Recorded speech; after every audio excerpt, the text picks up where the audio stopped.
ఉమ్మడి ఆదిలాబాద్ జిల్లాలో భిన్నమైన వాతావరణ పరిస్థితులు నెలకొన్నాయి. దీంతో జిల్లా ప్రజలు అయోమయంలో పడ్డారు. చలికాలంలోనూ చెమటలు పడుతున్నాయి. ఒక పక్క సాధారణమైన ఉష్ణోగ్రతలు నమోదవుతున్నప్పటికీ ఉదయం సాయంత్రం కొంత చలి పెరుగుతోంది. పగలు మళ్లీ ఉక్కపోత ఉక్కిరిబిక్కిరి చేస్తోంది. ఇదిలా ఉంటే రాత్రి తెల్లవారుజామున మంచు కురుస్తోంది. చలికి భయపడి ప్రజలు ఇంటికే పరిమితమవుతుంటే ఇంట్లో ఉక్కపోతతో ఫ్యాన్లకు పనిచెబుతున్నారు. ఫ్యాన్ ఉంటే చలి, లేకపోతే ఉక్కపోత గజిబిజి చేస్తున్నాయి. జిల్లాలో నెలకొన్న భిన్నమైన వాతావరణ పరిస్థితుల కారణంగా ప్రజలు పలు రకాల ఆరోగ్య సమస్యలు కూడా ఎదుర్కొంటున్నారు. ముఖ్యంగా చలి, శీతల గాలుల కారణంగా జలుబు, దగ్గు, గొంతు నొప్పి, చర్మ సంబంధ సమస్యల బారిన పడుతున్నారు.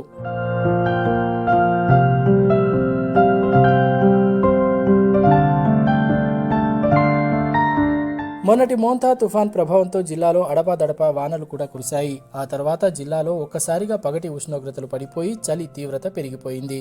రాష్ట్రంలోనే మిగతా జిల్లాల కంటే అతి తక్కువ ఉష్ణోగ్రతలు ఉమ్మడి ఆదిలాబాద్ జిల్లాలోని పలు మండలాల్లో నమోదయ్యాయి.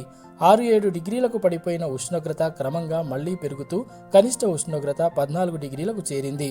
ఉమ్మడి ఆదిలాబాద్ జిల్లాలోని మారుమూల మండలాలు, అటవీ ప్రాంత సమీపంలో ఉన్న గ్రామాలలో చలి తీవ్రత ప్రభావం చూపుతోంది.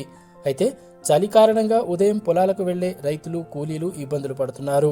తెల్లవారుజామున కురుస్తున్న పొగమంచు కారణంగా వాహనదారులు ఇబ్బందులు ఎదుర్కొంటున్నారు.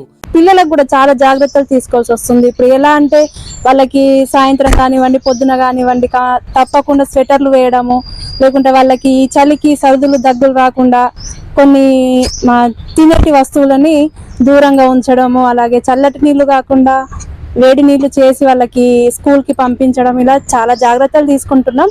ఇదిలా ఉంటే వాతావరణంలో ఒక్కసారిగా మార్పులు చోటు చేసుకున్నాయి. ఫ్యాన్ వేసుకోకపోతే చెమటలు పట్టే పరిస్థితి నెలకొంది. మరోవైపు నీరెండ కూడా విచ్చదనాన్ని కలిగిస్తోంది. వాతావరణ పరిస్థితులను బట్టి ఇక్కడి ప్రజలు కూడా అవసరమైన జాగ్రత్తలను తీసుకుంటున్నారు. తాజా తుఫాన్ కారణంగా మరోసారి జిల్లాలో భిన్నమైన వాతావరణ పరిస్థితులు నెలకొన్నాయని చెప్పవచ్చు. వర్షం లేకపోయినప్పటికీ ఆకాశం మాత్రం పాక్షికంగా మేఘావృతమవుతోంది. అయితే ప్రతి సంవత్సరం డిసెంబర్ జనవరి నెలల్లో మాత్రం జిల్లాలో చలి తీవ్రత అధికంగా ఉంటుంది. రాష్ట్రంలోనే అత్యల్ప ఉష్ణోగ్రతలు ఈ జిల్లాలోనే నమోదవుతుండటం విశేషంగా చెప్పవచ్చు. ఏది ఏమైనప్పటికీ జిల్లాలో ప్రస్తుతం నెలకొన్న భిన్నమైన వాతావరణ పరిస్థితుల కారణంగా జిల్లా ప్రజలు మాత్రం ఇబ్బందులను ఎదుర్కొంటున్నారు.